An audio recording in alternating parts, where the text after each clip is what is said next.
The year was 1803. America was still young, barely 3 decades old, and already restless. The nation stretched from the Atlantic coast to the edge of the Mississippi River, and beyond that lay a mystery so vast it seemed to swallow imagination itself. Maps ended in blank spaces. Rivers disappeared into nothing. To the people of the new republic, the West was not just distant, it was unknown, untouched, and filled with whispers of both danger and promise. President Thomas Jefferson, a man of thought and vision, would often sit alone in his study late at night, surrounded by books, maps, and dreams. He imagined a continent that connected ocean to ocean, a land rich with life, filled with possibilities that could one day secure America's future. He had heard tales from fur traders and explorers who spoke of towering mountains, endless plains, and rivers that might lead all the way to the Pacific.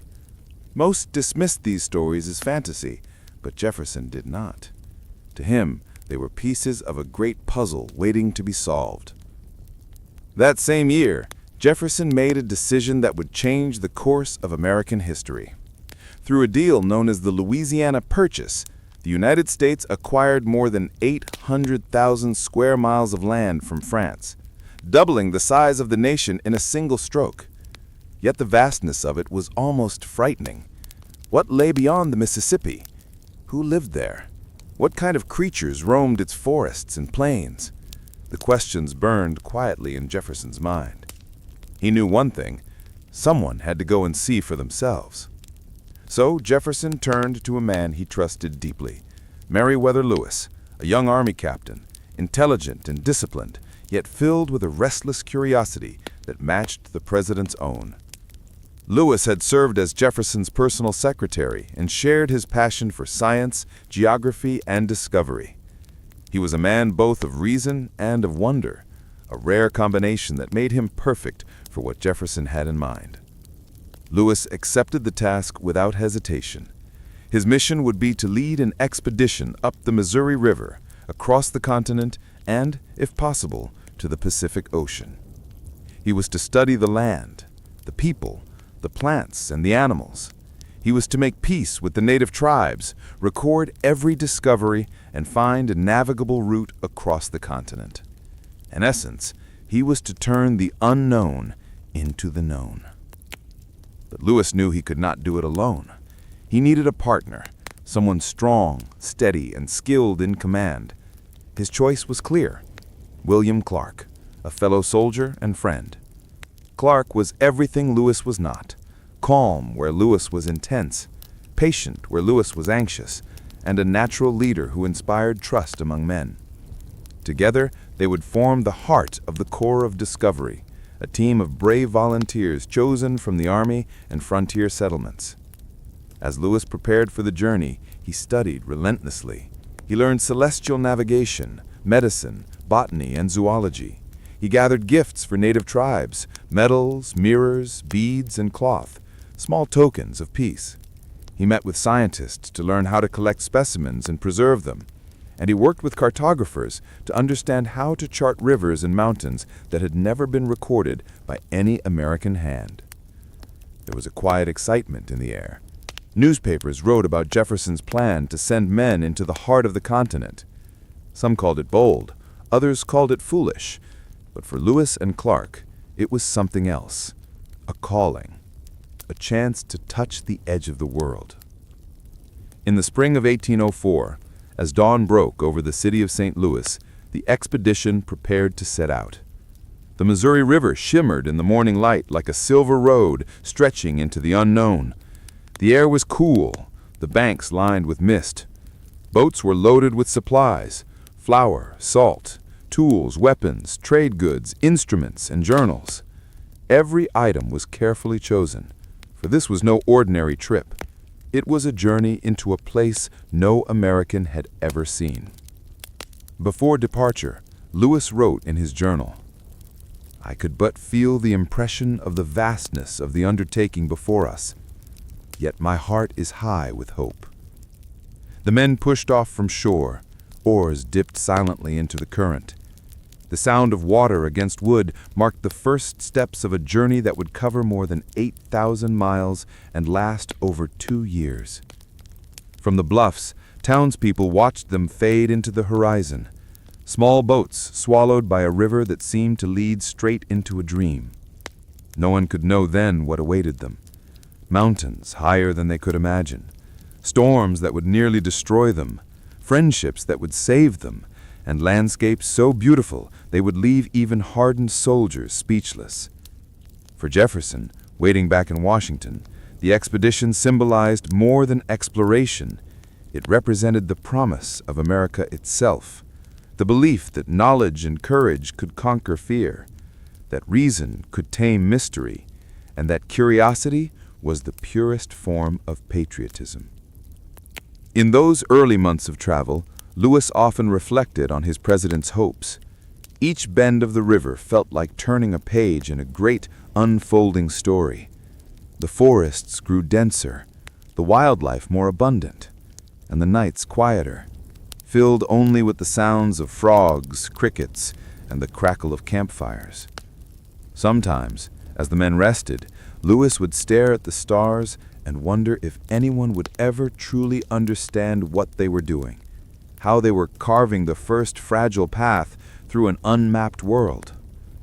The expedition was still close to civilization, but already the air carried a feeling of distance, as if they were slipping into another realm. The river's current pulled them steadily westward, away from the known and into something both terrifying and beautiful. They passed small settlements, then none at all. The land grew wilder, and so did their hearts. Each sunrise brought them farther from home and closer to a future they could only imagine. In the evenings, Lewis would write by lantern light, his words calm and deliberate. This day has been most pleasing. The river, though strong, bears us forward. All around us, the land is filled with promise. I feel the quiet hand of Providence upon our course. The call of the unknown was no longer a dream. It was a living journey, one that moved with the rhythm of the river and the beating of their hearts.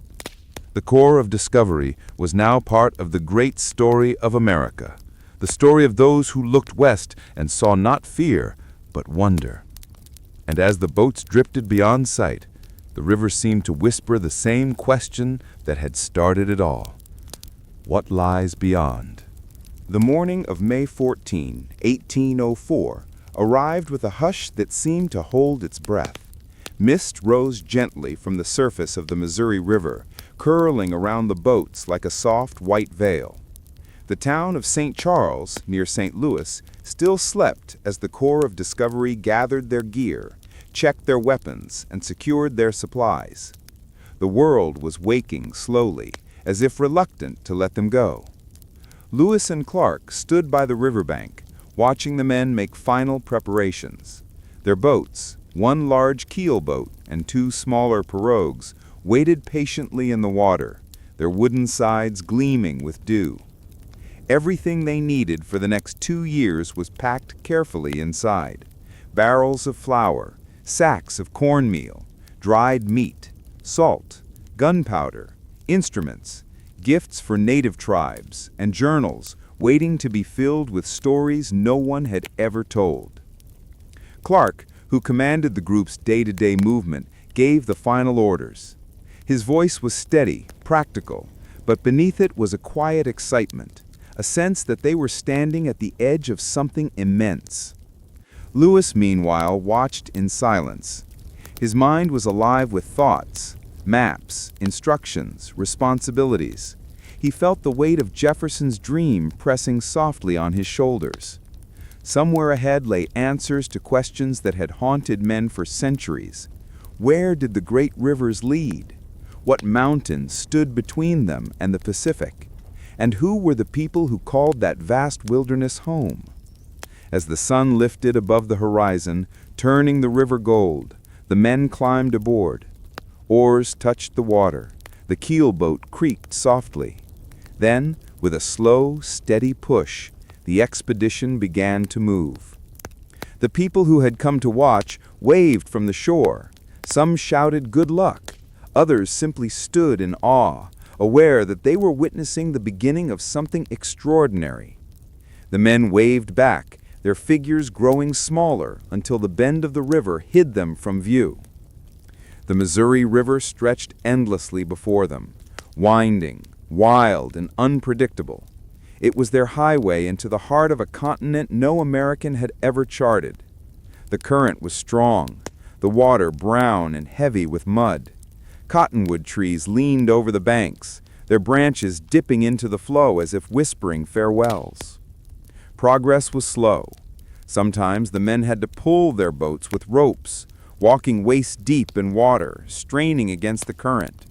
Other times they rowed with all their strength, muscles burning under the weight of the oars. It was exhausting work, yet their spirits were high. They sang, joked, and told stories as the miles passed. Clark's journal from those first days recorded the rhythm of their lives, the wind, the river, the encounters with wildlife. This day we saw many deer and wild turkeys along the banks. The men appear in fine spirits, the weather fair, the course good. For Lewis, every bend of the river was a new discovery. He studied the land with a scientist's curiosity and a poet's wonder. He wrote of the colors of the soil, the shape of the trees, and the flight of birds. He collected plants he had never seen before, pressing them carefully between pages for study. Every detail mattered, for he was not just traveling, he was documenting the unknown. The nights were long but peaceful. After setting camp along the riverbank, the men built small fires, cooked simple meals, and cleaned their gear. Some mended clothes or wrote in their journals. Others played the fiddle or smoked quietly under the stars. The wilderness around them was silent except for the soft rush of the river and the distant cries of owls. Lewis would often sit apart, his lantern flickering against the dark, writing by hand long into the night. His words were calm and measured, yet beneath them ran a quiet awe. The vastness of the country before us defies imagination. The river winds infinitely. Each horizon reveals another, as if nature herself wishes to conceal her secrets a little longer. By midsummer, the men had settled into the rhythm of exploration. They became rivermen, wilderness men. They learned to read the water's mood, when it would be kind and when it would turn against them. They built makeshift sails to catch the wind and rested during the hottest hours of the day beneath the shade of riverbank trees. They also met their first native tribes, the Oto and the Missouri, near present-day Nebraska. The meetings were formal and cautious. The explorers offered gifts, peace medals with Jefferson's face, bright cloth, beads and mirrors, symbols of friendship from a nation still young. In return, the tribes shared food, stories, and warnings about the land ahead.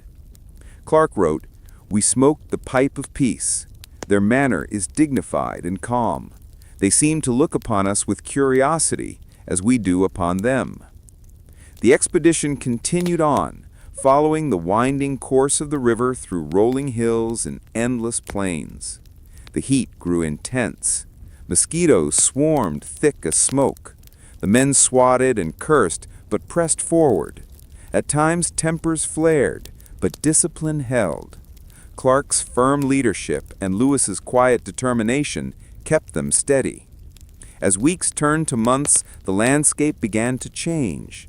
Forests gave way to wide grasslands that stretched as far as the eye could see, an ocean of waving green under a boundless blue sky. Herds of buffalo appeared on distant ridges, moving like dark clouds across the horizon. The men watched in wonder. Most had never seen such creatures before. Lewis wrote in his journal, "The air here is pure and soft. The plains, though endless, give a feeling of peace. It is as if we have entered another world, untouched by time. Every sunrise felt sacred, the sky painted with gold, and the river whispering beneath the morning mist.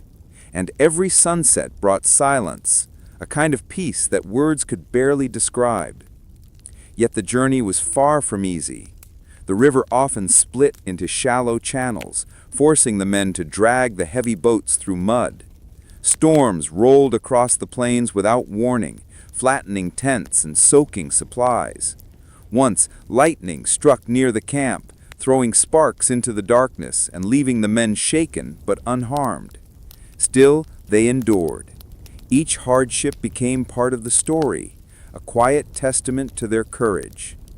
They learned to find joy in small things, a cool breeze after a storm, the laughter of a companion, the calm of a starlit night. Lewis looked west one evening as the sun sank behind the horizon, turning the grasslands to gold. He wrote softly in his journal, "We have come far, yet the world before us remains immense.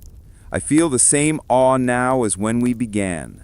The unknown still calls to us, patient, eternal, and full of promise." And so they continued, their boats gliding through the quiet waters, their hearts bound by purpose. Behind them lay the edge of the known world. Before them stretched a continent waiting to be discovered. The Missouri carried them onward, mile by mile, deeper into the wilderness, deeper into the mystery that had called them from the very beginning. The river had become their world, a winding, living road that carried them ever deeper into the heart of an unknown continent. By the late summer of 1804, the Corps of Discovery had traveled hundreds of miles up the Missouri. The banks that once felt familiar now stretched into a boundless wilderness, where each bend of the river revealed a new horizon, wide, silent, and untamed. The plains unfolded before them like a vast sea of grass. The land was alive with motion. Herds of bison darkened the distance. Antelope darted like shadows, and eagles soared above the water's slow current. The air smelled of sun-warmed earth and sweet prairie wind. To the men, it was both beautiful and humbling, a world untouched, infinite, and wild. Lewis wrote in his journal one golden morning, "We see nothing but the waving grass, as if the earth were covered by the ocean itself. The breeze makes it roll and shimmer like waves. It is a sight most pleasing, and yet it reminds us how small we are in this vast creation." Every day followed a rhythm. At dawn, the men rose from their tents, their clothes damp with dew, and kindled small fires to cook breakfast, usually dried meat or cornmeal mush. They loaded the boats, checked their equipment, and pushed off into the current. The oars dipped in steady unison, slicing the quiet water. Sometimes they sang, sometimes they worked in silence, their thoughts carried by the endless wind. By midday, the sun hung hot over the plains. The men's arms ached from rowing, their faces burned from the glare. When the current grew strong, they used ropes to drag the heavy keelboat upstream, walking along the muddy banks. Their boots sank deep, their shoulders strained, but still they moved forward. Each mile was earned. Lewis and Clark kept careful records, distances, directions, weather, and the names of every stream and hill they passed. Some of the names they gave still remain today, like quiet echoes of their journey. They mapped each twist of the river, knowing that their notes would one day help others follow the same path. But for all their careful work, there were moments when science gave way to simple wonder. The first time the men saw a prairie dog town, they stopped for hours to watch. The small creatures popped from holes in the ground, chirping and chattering, disappearing as quickly as they appeared. Lewis laughed aloud. This, too, was part of the discovery. He ordered the men to capture one alive and send it back east, so even Jefferson could see the strange little animals of the plains. There were dangers, too. The river was unpredictable, sometimes wide and calm, other times narrow and violent. Hidden sandbars threatened to trap their boats. Sudden storms rose out of the clear sky. the wind could shift from a whisper to a roar in minutes. On one such night, lightning flashed across the horizon, turning the river silver. Rain fell in sheets, tents collapsed, and the men huddled together for warmth. Yet when dawn came, they found the world washed clean, the air fresh and new. The journey was teaching them endurance and humility. Their encounters with native tribes continued, and most were peaceful. The Teton Sioux, the Yankton, and later the Arikara all met the explorers with a mixture of curiosity and caution. Lewis and Clark offered friendship, gifts, and words of peace from the Great Father in Washington. The meetings were formal, filled with ceremony. Pipes were smoked, flags were raised, and speeches translated. Still, misunderstandings sometimes hung in the air, fragile as glass. The explorers knew they were guests in a land that had its own people, its own history. Lewis often reminded his men to show respect, to listen, to learn. He wrote, "It is our duty not only to explore, but to understand. These people have lived with this land far longer than we have known its name." At times, food ran low. The hunters went out for days, returning with deer or elk slung across their shoulders. The meat was roasted over open flames, filling the camp with the smell of survival. Every success felt earned, every meal a small victory against the wilderness. Despite the hardships, the men began to change.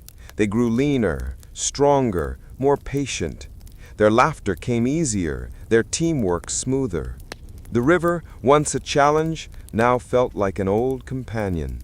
They learned its moods, where it deepened, where it split, where danger hid beneath the calm. Clark, ever the practical leader, kept his eyes on the map and his men in good order. Lewis, more introspective, found beauty in the smallest details, the pattern of a feather, the tracks of an animal, the quiet light of sunset over the plains. Together, they balanced one another perfectly. One evening, as the sky burned red over the horizon, Lewis stood by the riverbank and watched buffalo moving in the distance. He wrote quietly, "The earth here is a paradise for creatures. The herds darken the hills. The air is alive with the wings of birds. I feel as though I walk through a painting drawn by the hand of God Himself." The nights grew longer as summer turned to fall. The men built fires and wrapped themselves in blankets against the chill. Sometimes they told stories of home, of childhood, of dreams. Sometimes they simply listened to the night, the whisper of the wind across the grass, the faraway howl of wolves. There was a calmness to these moments, a sense that time itself had slowed to match the rhythm of their hearts. The land seemed endless, but the journey had given them purpose. Each mile west was a step deeper into America's soul. In early autumn, they reached a place where the river grew narrow and the bluffs rose high. From those heights they could see the vastness of the plains, an ocean of gold stretching in every direction. The view stole their breath. Clark wrote, "From this hill the land spreads wide beyond sight. It fills the heart with awe. No man could look upon it without feeling both pride and humility." That night, under a canopy of stars, Lewis stood by the riverbank and watched buffalo moving in the distance. He wrote quietly, "The earth here is a paradise for creatures. The herds darken the hills. The air is alive with the wings of birds. I feel as though I walk through a painting drawn by the hand of God Himself." The nights grew longer as summer turned to fall. The men built fires and wrapped themselves in blankets against the chill. Sometimes they told stories of home, of childhood, of dreams. Sometimes they simply listened to the night, the whisper of the wind across the grass, the faraway howl of wolves. There was a calmness to these moments, a sense that time itself had slowed to match the rhythm of their hearts. The land seemed endless, but the journey had given them purpose. Each mile west was a step deeper into America's soul. In early autumn, they reached a place where the river grew narrow and the bluffs rose high. From those heights they could see the vastness of the plains, an ocean of gold stretching in every direction. The view stole their breath. Clark wrote, "From this hill the land spreads wide beyond sight. It fills the heart with awe. No man could look upon it without feeling both pride and humility." That night, under a canopy of stars, Lewis stood by the riverbank and watched buffalo moving in the distance. He wrote quietly, "The earth here is a paradise for creatures. The herds darken the hills. The air is alive with the wings of birds. I feel as though I walk through a painting drawn by the hand of God Himself." The nights grew longer as summer turned to fall. The men built fires and wrapped themselves in blankets against the chill. Sometimes they told stories of home, of childhood, of dreams. Sometimes they simply listened to the night, the whisper of the wind across the grass, the faraway howl of wolves. There was a calmness to these moments, a sense that time itself had slowed to match the rhythm of their hearts. The land seemed endless, but the journey had given them purpose. Each mile west was a step deeper into America's soul. In early autumn, they reached a place where the river grew narrow and the bluffs rose high. From those heights they could see the vastness of the plains, an ocean of gold stretching in every direction. The view stole their breath. Clark wrote, "From this hill the land spreads wide beyond sight. It fills the heart with awe. No man could look upon it without feeling both pride and humility." That night, under a canopy of stars, Lewis stood by the riverbank and watched buffalo moving in the distance.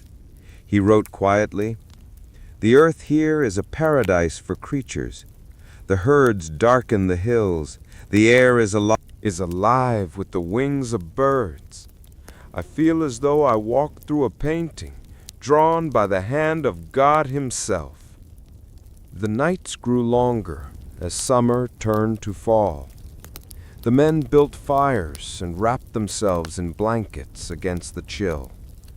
Sometimes they told stories of home, of childhood, of dreams. Sometimes they simply listened to the night, the whisper of the wind across the grass, the faraway howl of wolves. There was a calmness to these moments, a sense that time itself had slowed to match the rhythm of their hearts. The land seemed endless, but the journey had given them purpose. Each mile west was a step deeper into America's soul. In early autumn, they reached a place where the river grew narrow and the bluffs rose high. From those heights, they could see the vastness of the plains, an ocean of gold stretching in every direction. The view stole their breath. Clark wrote, "From this hill the land spreads wide beyond sight. It fills the heart with awe.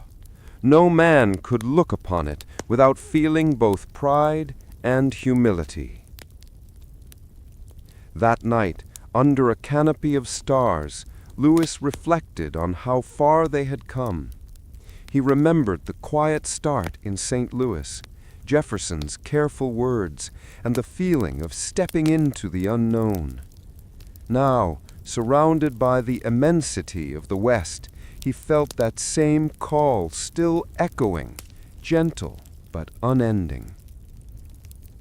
He wrote, "We are guided not by certainty, but by curiosity, and in that perhaps lies the true spirit of discovery." The plains stretched onward, and so did the river. Ahead lay the bitter cold of winter, the meeting with the Mandan villages, and the woman who would soon become one of the most remarkable figures of their story. But for now, the core of discovery drifted beneath a quiet moon, their campfire flickering on the riverbank, their hearts full of wonder and weariness. The land of rivers and plains held them in its vast, peaceful embrace and whispered that the journey had only just begun. The great plains stretched before them, endless, silent, and shimmering beneath the pale light of autumn. To the men of the Corps of Discovery, it was a place both magnificent and merciless. The land seemed to roll forever, without trees or shelter, only tall grass swaying under the vast, unbroken sky. It was beauty and hardship woven together, and it would test them in ways they could not yet imagine. By October of 1804, Lewis and Clark had led their men nearly 1,000 miles up the Missouri River. The days had grown shorter, the winds colder. They could feel the breath of winter moving across the plains. Game was still plentiful. Herds of elk, antelope, and buffalo roamed the open country, but hunting them was exhausting work. The men were tired, their muscles hard as iron from rowing and hauling boats for months on end. At times the land felt empty, no sound but the wind, no shade but the clouds. The river, which had once guided them gently, now twisted and turned through wide valleys, its current stubborn and wild. The boats scraped sandbars, ropes snapped under strain. Sometimes the men waded waist-deep in freezing water to pull the heavy keelboat forward inch by inch.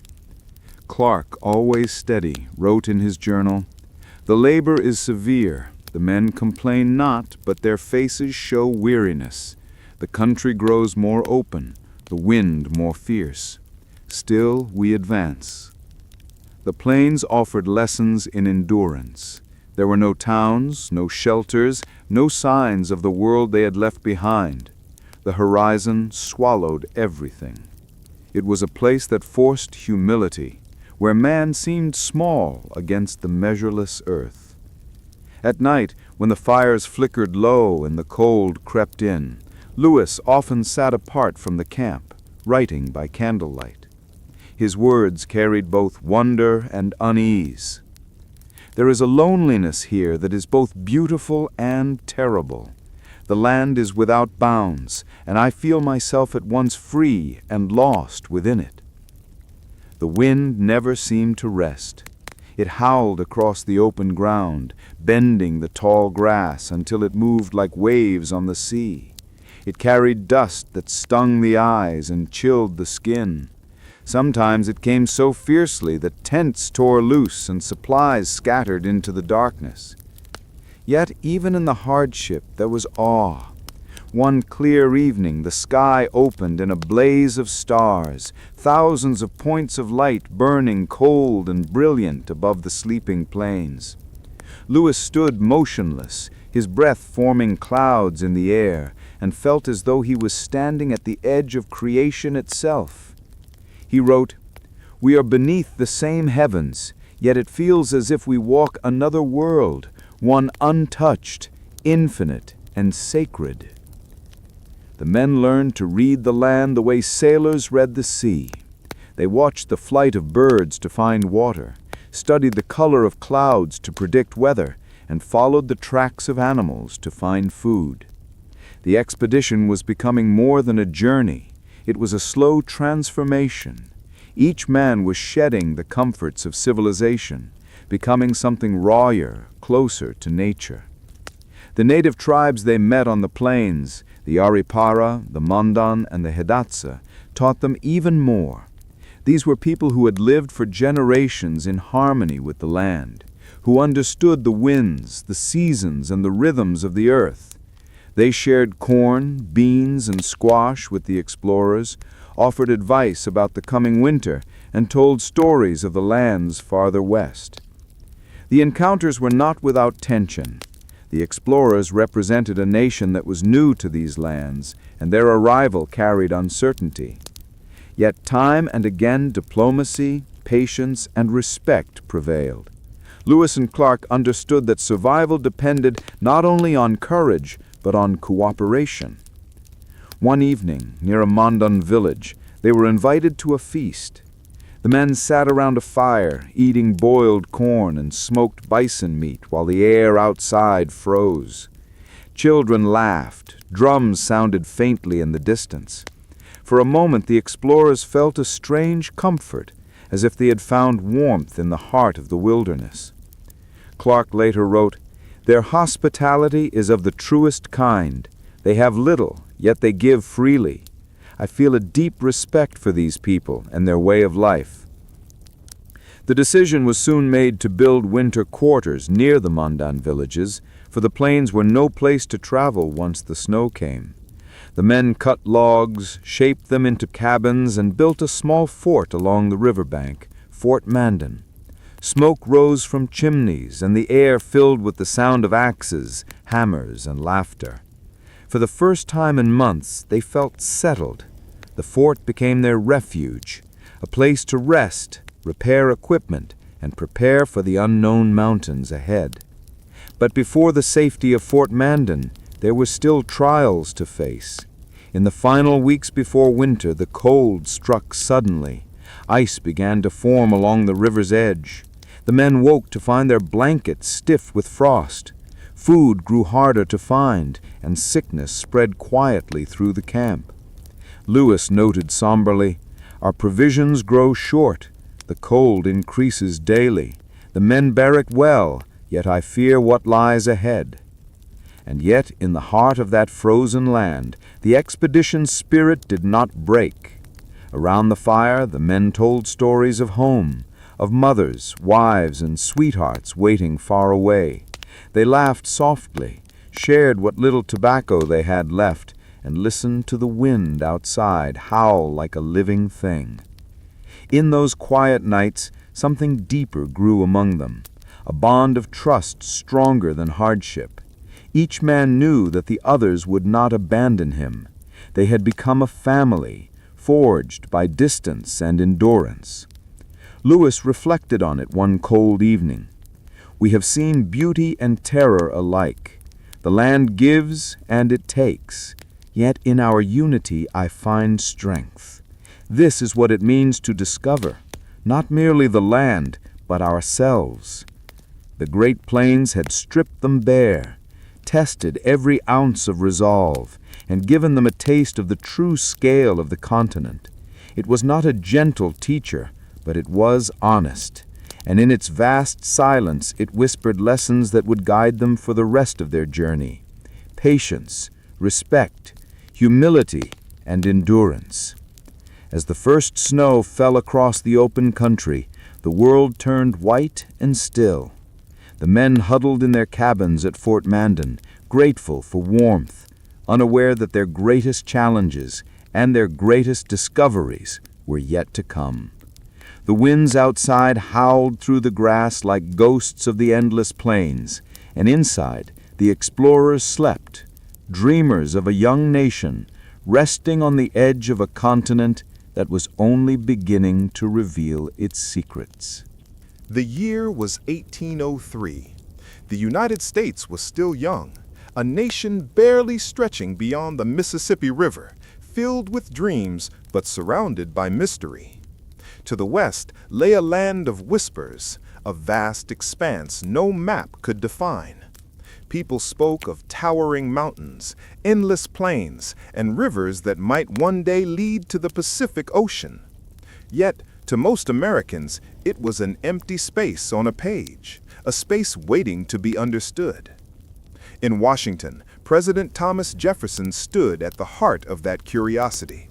He was not only a politician, but a scholar, a man fascinated by science, geography, and the wonder of the natural world.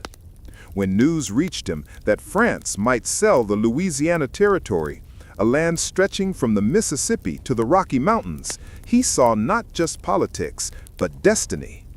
The Louisiana Purchase of 1803 doubled the size of the nation overnight. But for Jefferson, buying the land was only the beginning. someone had to go see what was truly there. He dreamed of rivers that might connect the Atlantic to the Pacific, a northwest passage through the continent. He wanted to meet the native tribes, study the plants and animals, and draw a map that would bring understanding to the unknown. And for that, he needed explorers, men of courage, discipline, and wonder. Among those who shared his vision was a quiet, thoughtful officer named Meriwether Lewis. Jefferson knew him well. Lewis had once served as his personal secretary. Intelligent, curious, and disciplined, Lewis was the kind of man who could face danger with calm resolve. Yet, even Lewis understood the challenge before him. The West was more than a wilderness. It was a mystery no one had survived crossing. Still, he accepted, and soon he invited his old Army friend, William Clark, to join as co-leader. Clark was steady and kind, known for his leadership and map-making skills. Together, they formed a perfect balance. Lewis the scientist, Clark the frontiersman. Jefferson gave them a mission that sounded simple, yet carried the weight of history. Explore the newly purchased land, make peace with the native peoples, and find a route to the Pacific Ocean. The preparations were endless. Lewis spent months gathering supplies, rifles, powder, compasses, beads, tools, and gifts for tribal leaders they would meet. He studied astronomy and navigation, learned how to preserve plant specimens, and even practiced medicine. This was not just a military expedition. It was a scientific voyage, a journey of knowledge. By the spring of 1804, the Corps of Discovery, a team of about 40 men, was ready. They were soldiers, hunters, blacksmiths, and rowers. They came from all walks of life, bound together by the promise of adventure. They built a sturdy keel boat and 2 smaller pirogues to carry supplies up the Missouri River. On May 14, 1804, the journey began. The sun rose gently over St. Louis, casting a golden shimmer across the river. Families gathered on the shore to wave goodbye. The men pushed off into the current, their oars dipping rhythmically into the muddy water. No one knew what awaited them, only that they were sailing toward the edge of the known world. For Lewis, it was a moment of both pride and humility. He kept a careful journal, noting the flow of the river, the songs of the birds, the shape of the clouds. We are now about to penetrate a country at least 2,000 miles in width, on which the foot of civilized man has never trodden, his words carried, both awe and quiet fear. The early days were peaceful. The river carried them past wide fields, forested banks, and clear skies. They hunted for food, deer, turkey, and fish, and made camp under the stars. Each night they gathered around the fire, sharing stories and laughter, their shadows dancing on the canvas tents.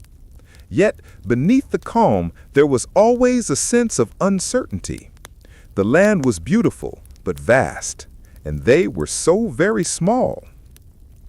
Along the river, they met native tribes, the Omaha, the Oto, and the Missouri people. Each meeting was a lesson in patience and respect. Clark would draw maps while Lewis offered gifts, beads, cloth, medals engraved with Jefferson's face. They spoke through interpreters, learning about the land, the animals, and the routes ahead. Sometimes there was friendship, sometimes tension. But Lewis and Clark always tried to follow Jefferson's orders. Treat the native nations as equals with honor and peace. As the days turned to months, the Corps of Discovery began to feel the rhythm of exploration. The river became their teacher. They learned when to fight its current and when to let it carry them. They discovered new plants, wild berries, medicinal roots, and flowers unknown to science. They saw animals few Americans had ever described, herds of buffalo, curious prairie dogs, and wolves that howled across the plains. At night, Lewis would sit quietly by the fire, writing by lantern light. His journal became a window into wonder. Detailed drawings of leaves, careful notes about the behavior of animals, reflections on the majestic of creation. He saw beauty not just in the grand landscapes, but in the smallest details. The glimmer of dew on a blade of grass, the cry of an eagle circling above. Back in Washington, Jefferson waited for every letter, every report. To him, this journey was the living symbol of what America could become, a nation not of conquest, but of curiosity. A place where knowledge, courage, and cooperation could chart the course of history. By the end of that first year, the Corps of Discovery had traveled hundreds of miles up the Missouri River. They faced storms, illness, and exhaustion, yet their spirits remained strong. The wilderness tested them, but it also changed them. They began to see themselves not as conquerors of the land, but as guests within it, learning its moods, respecting its power, and carrying its stories forward. As winter approached, they built their first fort, Fort Mandan, in present-day North Dakota. The winds grew colder, the nights longer. Yet, around their fires, they shared warmth, laughter, and hope. Ahead lay mountains, deserts, and rivers unknown, but for now they rested, a small band of dreamers at the edge of a vast and mysterious world. From that quiet camp, Meriwether Lewis looked out across the frozen plains. He could not yet see the Pacific, nor imagine the trials to come. But deep down, he understood something greater, that this journey was not just about geography. It was about spirit, about the eternal pull to discover, to understand, to move beyond the horizon. The call of the unknown, he might have whispered to himself, is what makes us human.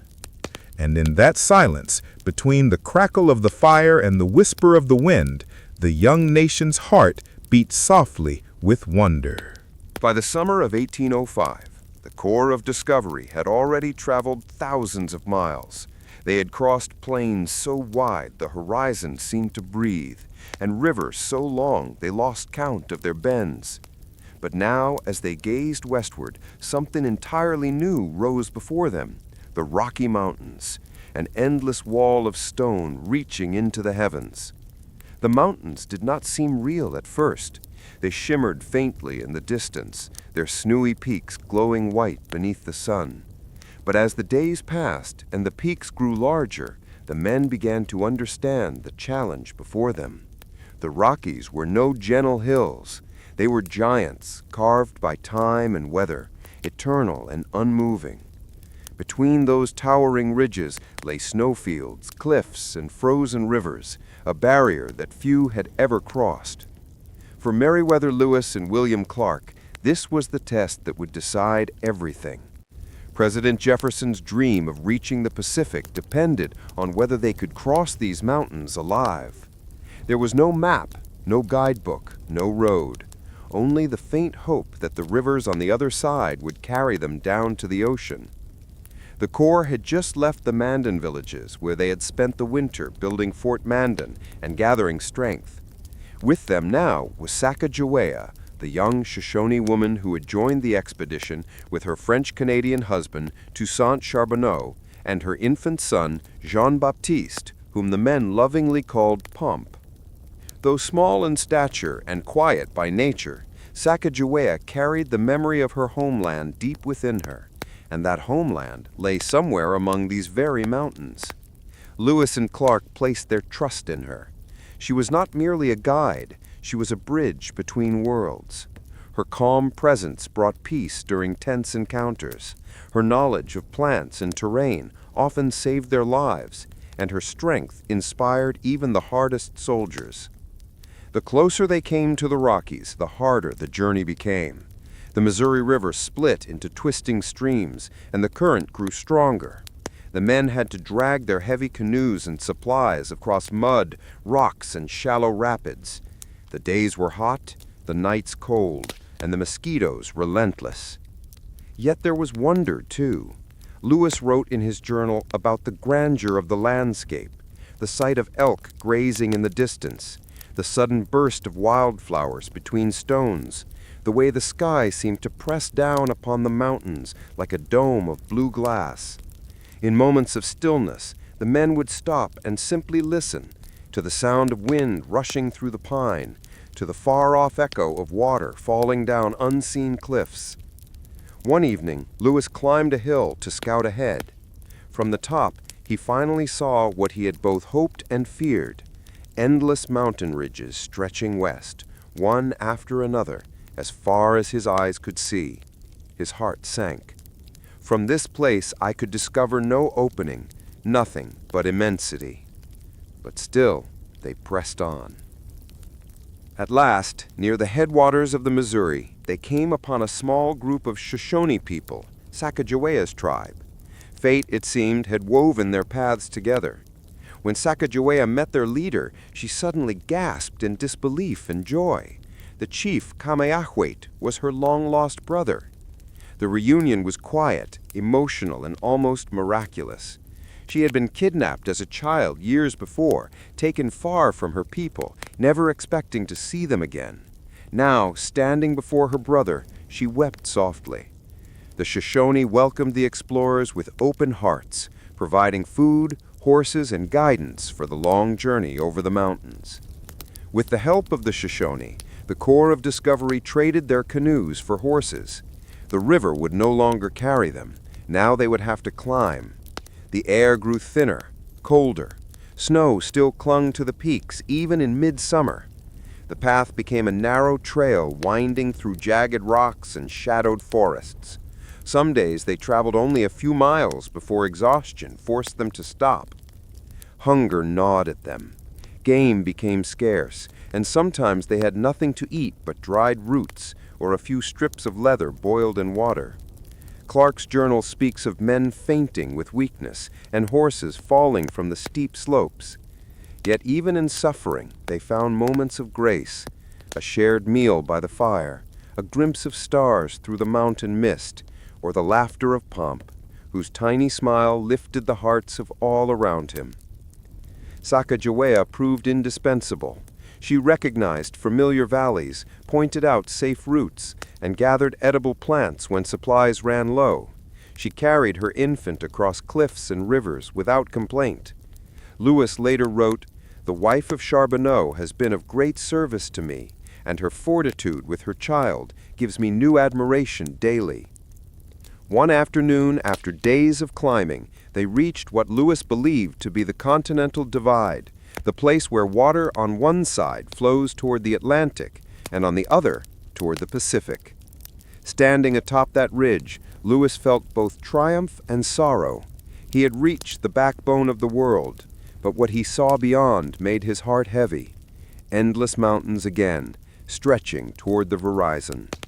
The road ahead was still long. The snow deepened. The men's clothes froze stiff at night. Their moccasins wore through, leaving their feet raw and bleeding.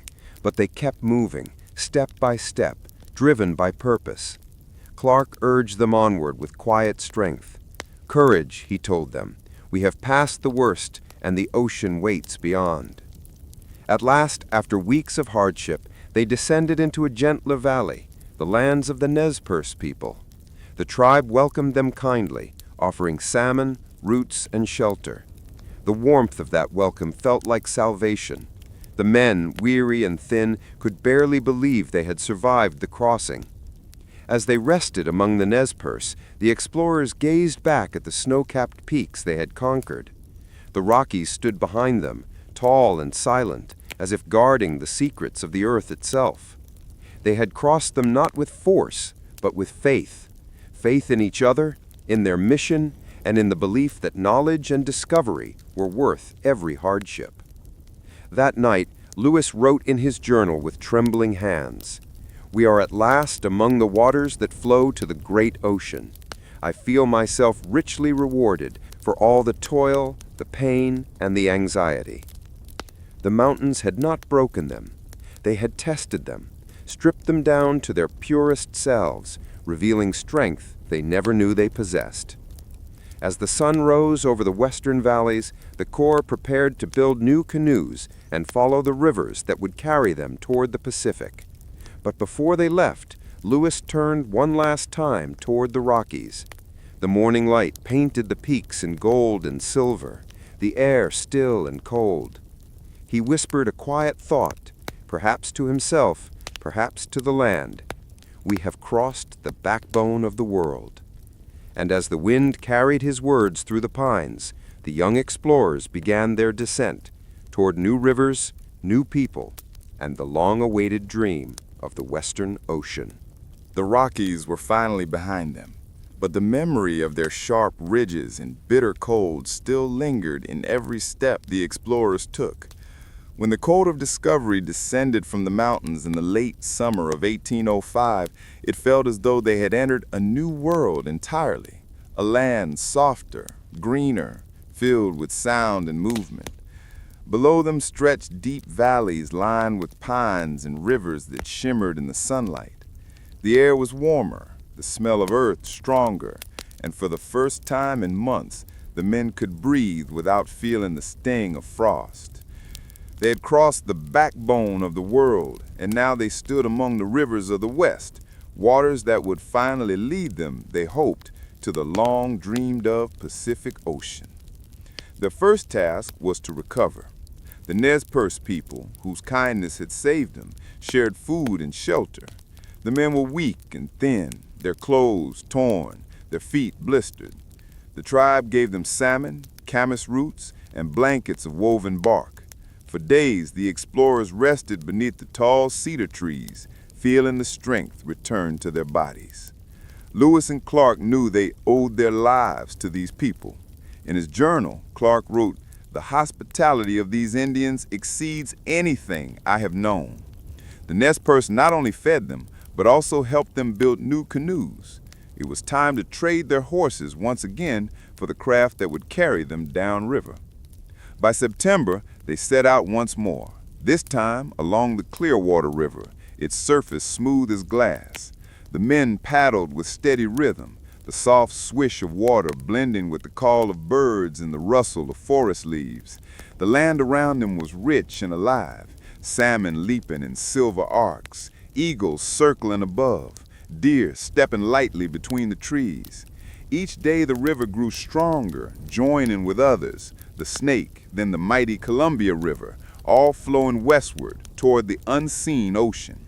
The current was fast, sometimes too fast. Rapids crashed and foamed, threatening to overturn their canoes. The men shouted warnings, pulled hard at the oars, and sometimes leapt into the icy water to steady their boats. Lewis and Clark took careful notes of everything, the shape of the riverbanks, the animals they saw, and the tribes they met. Each bend held something new, a waterfall that thundered like distant thunder, a canyon carved deep into the earth, or a wide plain dotted with tall grasses that bent with the wind like waves. As they traveled, they met more native nations, the Walla Walla, the Yakama, the Umatilla. Each meeting carried both hope and risk. Communication was slow. Gestures and gifts became their shared language. Sakajia's presence continued to be vital. Her calm face reassured strangers that these strange men were not warriors, but travelers. Sometimes the tribes brought gifts of dried fish, roots, and woven baskets. In return, Lewis and Clark offered beads, mirrors, and small medals engraved with Jefferson's image. They shared tobacco, laughter, and stories by the fire. The expedition's journals show a deep respect, not for what was different, but for what was shared: warmth, kindness, and humanity. Yet the river was never gentle for long. The Columbia Gorge, with its wild, tumbling waters, tested their courage as fiercely as the mountains had. The explorers built ropes to lower their canoes through roaring rapids, their shouts nearly drowned by the thunder of water against stone. The spray soaked their faces, the wind tore at their clothes, but still they pressed forward. When they reached calmer waters, they found themselves surrounded by landscapes unlike anything they had ever seen. Cliffs rising high like fortresses, forests of towering firs, and mist curling through the valleys in the early dawn. The land seemed ancient, untouched, and full of quiet majesty. At night, the Corps made camp by the river's edge. They built small fires, dried their clothes, and shared what food they had. The river's steady murmur became their lullaby. Lewis would often stay awake, writing by candlelight, recording his thoughts. The scenes of this day, he once wrote, filled me with sensations of admiration and astonishment, yet also of solemn reflection. He wondered if they were the first men from their world to see this, to breathe this air, to stand beneath these stars. He felt the deep humility in the face of it all, the sense that they were not just explorers, but witnesses to something sacred. Autumn deepened. The air turned cool again, the leaves fading to gold and red. The river carried them farther west, past villages where native children ran to the shore to watch them pass, and where women traded baskets of dried berries for beads and ribbons. One evening, Sacagawea pointed to the western sky, glowing orange with sunset. She said softly, "Soon you will see the great water." Her voice was quiet but filled with certainty. The men's hearts lifted. After more than a year and a half of travel, they were close. The Columbia widened now, its current slower, the air damp with sea mist. They could smell salt in the wind. Seabirds flew overhead, white wings against a gray sky. Each mile felt like a promise kept. Then one stormy day in November 1805, the rain began to fall. Hard, cold, relentless. The wind howled through the trees and waves crashed against the riverbanks. The men struggled through the tempest, half blind with exhaustion. And then, through the mist, they saw it. A vast, endless stretch of gray blue stretching to the horizon. The Pacific Ocean. They had done it. The men shouted, cheered, and fell to their knees in disbelief. Some wept. Others simply stared in silence, the wind whipping their hair, the salt stinging their faces. Ocean in view, oh, the joy, Clark wrote in his journal, his words trembling with emotion. After 18 months of danger, hunger, and endless miles, they had reached the edge of the continent, the farthest point of Jefferson's dream. The wild land that once had blank space on a map now had names, stories, and life. They built Fort Clatsam near the coast, a wooden shelter against the winter storms. For months, rain fell almost every day, but there was peace in their hearts. They spent their time recording their findings, drawings of plants and animals, maps of the rivers, and careful notes about the people they had met. As the days passed, Lewis would often walk alone to the shore. He would stand at the edge of the sea, watching waves crash against rocks, the endless motion of water meeting sky. The dream that had carried them this far, the dream of discovery, now felt both fulfilled and transformed. He realized that the journey had never just been about reaching the ocean. It was about understanding the land and the people, about finding connection between worlds once unknown to each other. It was about what America could become, not through conquest, but through courage, curiosity, and respect. When spring returned, the Corps would begin their long journey home. But for now, standing among the rivers of the West, they rested, listening to the sound of the sea, the voice of a continent whispering through the wind. The sound came before the sight, a deep rhythmic pounding, like a heartbeat echoing through mist. It was the sound of waves, though none among the Corps of Discovery had ever heard the Pacific before. For months they had dreamed of this moment, the end of the rivers, the edge of the continent, the great western sea that Thomas Jefferson had imagined. And now, in the chill gray air of November 1805, they had reached it.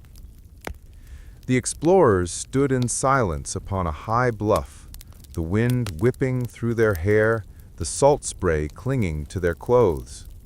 Below them, the Pacific stretched beyond sight, its restless waters crashing against jagged rocks.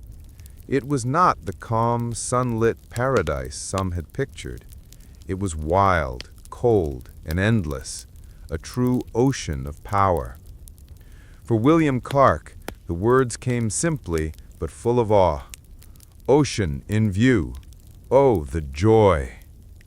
The men cheered, some shouting, some laughing, others too moved to speak. They had crossed the continent, from the muddy banks of the Mississippi to the roaring shores of the Pacific. It had taken them over 18 months of hardship, hunger, and faith.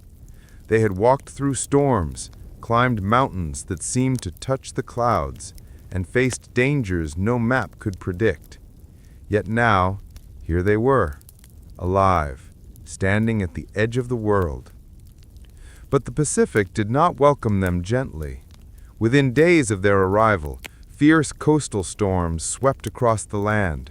Rain fell in sheets, the wind howled through the forests, and the sea boiled with waves taller than the masts of ships. Their clothes soaked through, their food stores spoiled, and their fires struggled against the relentless wind. They needed shelter. After weeks of searching along the lower Columbia River, they found a spot on the southern shore that offered both safety and fresh water. There, surrounded by towering spruce and cedar trees, they built Fort Clatsop, named for the Clatsop people who lived along the coast. The fort rose slowly from the mud and rain. The men worked tirelessly, cutting logs, stacking walls, and roofing the cabins with bark. By December, it stood ready, rough, simple, but sturdy. It would be their home for the long, wet winter ahead. Rain became their constant companion. Clark recorded in his journal that it rained for all but 12 days during their stay, months of gray skies, damp earth, and dripping roofs. The ocean, though beautiful, offered no comfort. Its roar never ceased, and the salty wind burned their faces. Yet within the fort's wooden walls they found warmth, not just from the fires, but from one another. They mended their clothes, repaired tools, and carved small wooden trinkets. They hunted elk and deer when weather allowed, smoked the meat, and stored it for the months ahead. Lewis spent hours writing, describing every bird, plant, and shell he found. His journals overflowed with wonder, the calls of seabirds, the patterns of tides, the strange sea creatures washed ashore after storms. For Sacagawea, the ocean was a revelation. She had traveled thousands of miles, carrying her infant son across plains, rivers, and mountains. Now, standing by the shore, she gazed at the waves in silent amazement. "I wish my people could see this great water," she said softly, as Clark recorded. Her words carried both pride and longing, pride for what she had helped achieve, and longing for the distant homeland she would never forget. The Clatsop and Chinook peoples visited the fort often. They brought fish, whale oil, and handmade goods to trade for knives, beads, and cloth. The exchanges were peaceful, but not always simple. Misunderstandings arose, and the explorers learned the delicate balance of trust in a land that was not theirs.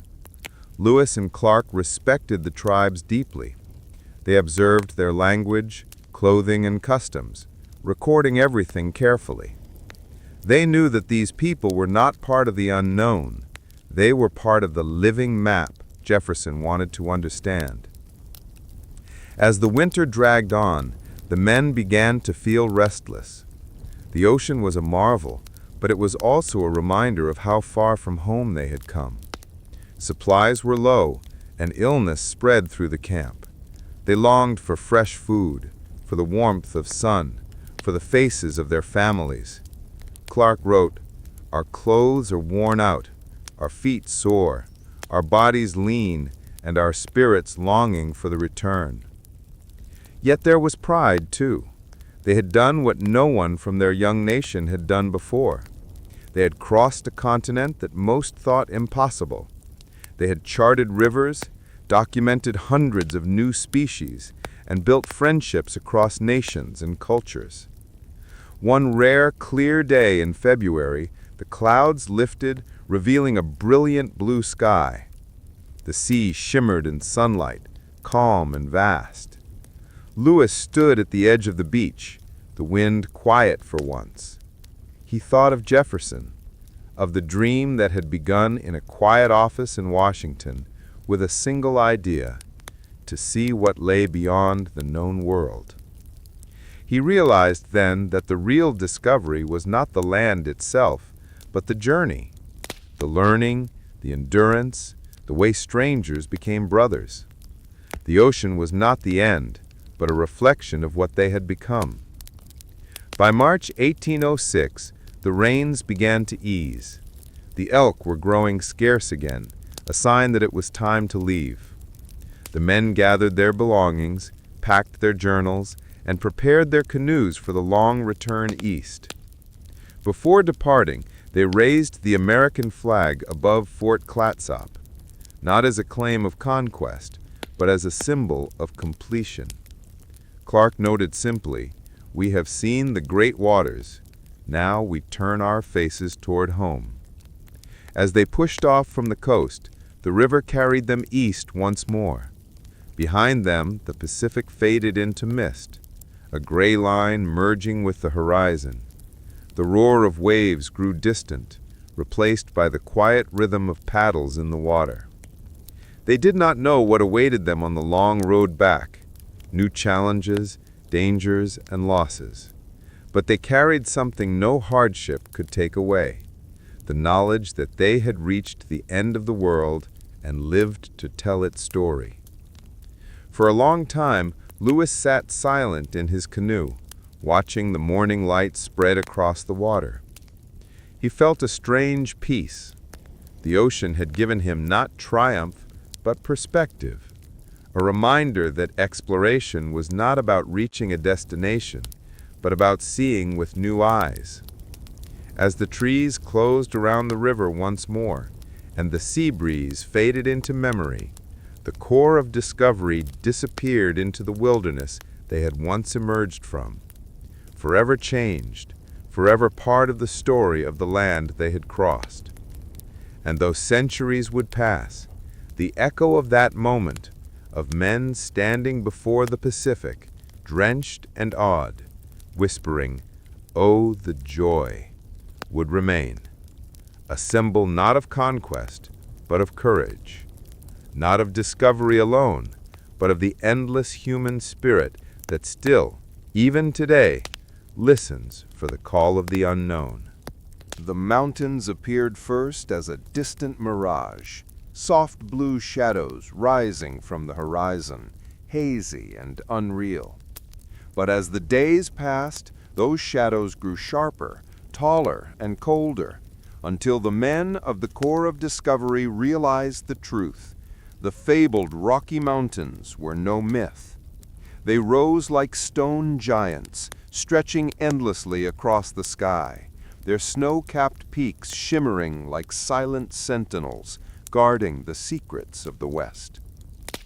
For months, the explorers had followed rivers that promised to lead them to the Pacific. President Jefferson had believed, as many did, that one great waterway might connect the Atlantic to the Western Ocean. But now, as Lewis and Clark stood before the wall of mountains, that dream seemed to fade beneath the weight of the towering ridges.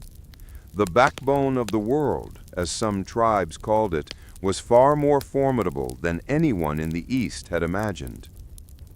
They began their ascent with hope, though hope was a fragile thing in such a place. Each step upward brought new trials. The air grew thin, and their breath came out in white clouds. Frost formed on their beards even as the sun blazed bright. The horses stumbled on icy paths, their hooves clattering against sharp rocks. Some animals collapsed, exhausted, and had to be left behind. The men's hands were cracked from cold, their clothes torn and damp, yet no one turned back. Sakagaewa, the young Shoshone woman who had joined them months earlier, walked quietly beside them, carrying her infant on her back. The men often marveled at her endurance. She did not complain of the biting wind or the endless climbs. Her memory of the land, of trails known to her people, became their guide through the tangled wilderness. When the men despaired of finding a pass, she pointed toward a valley, remembering her childhood village once nestled beyond it. Food was scarce. The game that had once been plentiful in the plains was now rare among the cold slopes. Some days they survived on whatever roots or berries they could gather. Lewis wrote in his journal that hunger became a constant companion. Yet amid the struggle, moments of beauty broke through. The glitter of frozen streams, the echo of a hawk's cry in the mountain air, the first golden light of dawn spilling over snowy peaks. Even in their misery, the explorers were awed by the grandeur surrounding them. At night, when the fire crackled low, they would look up at the stars, clearer and closer than ever before. The mountains seemed to lift the heavens nearer, as if the universe itself leaned down to listen. Clark would trace their route on rough sketches by firelight, while Lewis studied his instruments, trying to make sense of their position. Each new ridge revealed yet another behind it, and the men often wondered if they would ever reach the end of this stony maze. One evening, after days of freezing rain, they stumbled upon a Shoshone village. Sakagaewa's eyes widened in recognition. These were her people, the tribe she had been taken from as a child. Among them was her brother, Kameahwait, now a chief. Their reunion was quiet and tearful, a moment of warmth in a world of cold stone. Through her translation, the explorers gained the horses and guidance they desperately needed. Without that encounter, the expedition might have perished among the peaks. The Shoshone led them through the high passes where snow covered the trail in deep drifts and the sky seemed to hang low enough to touch. Each step was a fight against exhaustion. The cold seeped into their bones, and their fingers grew too numb to grasp the reins. Yet through Sakagaewa's steady strength and the Shoshone's help, they pressed on. When they finally reached the summit and looked westward, a silence fell over them all. Before them stretched a sea of distant hills and rivers, glimmering beneath the sun. The Pacific lay far beyond, unseen, but suddenly real. The descent was no easier. Gravity pulled them down treacherous slopes slick with ice and mud. Still, the mood had changed. The dream of reaching the Western Ocean now burned bright in every heart. They had crossed the backbone of the world, and though their bodies were broken, their spirits had never been stronger. Lewis wrote that it was a landscape of sublime and awful grandeur, one that filled a man with both fear and reverence. By the time they reached the western valleys, winter's shadow was behind them. Rivers now flowed westward, their waters whispering promises of the Pacific. The air was softer, the ground greener. They had conquered the impossible, not by force, but by patience, endurance, and faith in one another.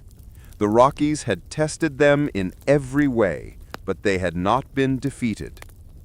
For Lewis and Clark, standing at the foot of those mountains and looking back upon their journey, it was clear that this crossing was more than a test of geography. It was a passage through the very soul of exploration, a reminder that discovery is not measured by distance, but by the quiet courage to keep moving forward when the path disappears beneath the snow. And so they walked on, leaving behind the towering peaks that had shaped them forever. The mountains faded into the mist, but their echoes of struggle, wonder, and awe would live on in the pages of history, marking the moment when America's explorers first crossed the spine of a continent and glimpsed the boundless world beyond. Legacy of the Open Frontier. As the sun rose over the rolling plains and the endless forests of the early 19th century United States, a young nation was quietly growing and dreaming. The land stretched far beyond the horizon, wild and untamed, a place of mystery and promise. The great journey of Lewis and Clark had opened the first door into this vast unknown, and their footsteps would echo through generations to come. When the Corps of Discovery returned to St. Louis in 1806, they were greeted not only with relief, but with awe. Their expedition was more than a daring adventure. It was a turning point in American history. The stories they brought back, told in journals filled with sketches of strange animals and detailed maps of rivers and mountains, gave the young country a new sense of its own possibility. Lewis and Clark's journey symbolized the spirit of a nation ready to explore beyond its borders, not with swords or guns, but with curiosity and courage. Their expedition was marked by challenges no one had ever imagined: uncharted wilderness, harsh weather, and the delicate task of building relationships with many Native American tribes. Their experiences reshaped how Americans thought about their country and their place in the world. The land was no longer a distant, shadowy realm on the edge of maps. It was a living, breathing world, full of people, animals, and plants, waiting to be understood, respected, and cherished. As years passed, the frontier pushed westward. Settlers, traders, and explorers followed the path that Lewis and Clark had blazed. Towns grew where forest once stood. Railroads carved iron lines across the land. Farms spread like green patches across the prairie. The frontier was no longer a distant dream. It was becoming a reality. But the legacy of Lewis and Clark was more than just a physical expansion of borders. It was a legacy of how that expansion should happen. Their story reminded the nation that discovery is not simply about taking land or resources. It is about seeking knowledge with humility, enduring hardship with grace, and finding peace in the wonder of the unknown. Their journals revealed a deep respect for the native peoples they met, the Mandan, Shoshone, Nez Perce, and many others, whom they described not as obstacles, but as partners in the vast, complex story of the land. They learned languages, traded goods, and shared stories, recognizing the richness of cultures that had thrived for generations before America's birth. Yet, this story also holds bittersweet truths. The frontier they helped open was not without cost. Native American tribes faced displacement, loss of land, and cultural upheaval as settlers arrived. The legacy of exploration was intertwined with the difficult history of America's expansion, one marked by both courage and conflict. Still, the enduring lesson from the journey of Lewis and Clark is clear. True discovery requires more than bravery. It requires respect, patience, and the willingness to listen. It asks us not only to seek new lands, but to understand and honor those who live there. Today, the spirit of the open frontier remains alive in the American heart. National parks protect wild places where the wilderness Lewis and Clark first saw still thrives. Trails and rivers bear their names, inviting travelers to follow in their footsteps and connect with the past. In schools, children learn about the expedition's trials and triumphs, inspired by the courage of men and women who dared to dream beyond what was known. Museums preserve the artifacts and journals that tell the story, ensuring that the lessons of the journey remain vivid and alive. The legacy of Lewis and Clark is not frozen in history. It continues to inspire new generations to explore with curiosity, to endure challenges with strength, and to find peace not just in what we know, but in the quiet wonder of what remains to be discovered. In an age where much of the world has been mapped and measured, their story reminds us that discovery is not just about geography. It is about discovery of the self and the other. It is about stepping beyond our comfort zones and embracing the unknown with open hearts. As America continues to change and grow, the call of the frontier remains a powerful symbol, a call to look outward and inward, to seek knowledge and connection, and to move forward with courage, tempered by respect. For every person who listens to that call, the legacy of Lewis and Clark shines as a guiding light, a reminder that the true frontier is not only the land we walk upon, but the spirit with which we walk it. Their journey was more than a map across a continent. It was a map for the human heart, a path toward curiosity, endurance, and the quiet peace that comes from embracing the open frontier within and around us. As the sun sets on the vast American landscape, we are reminded that every journey, no matter how grand or small, begins with a single step into the unknown. The courage of Lewis and Clark teaches us that discovery is not a conquest of land, but a conquest of understanding. May we carry their spirit forward, to be curious without arrogance, to endure without losing hope, and to find peace not just in what we know, but in the quiet wonder of what remains to be discovered. In the endless story of exploration, may we all be explorers, open to the world, humble before its mysteries, and brave enough to follow the call of the unknown.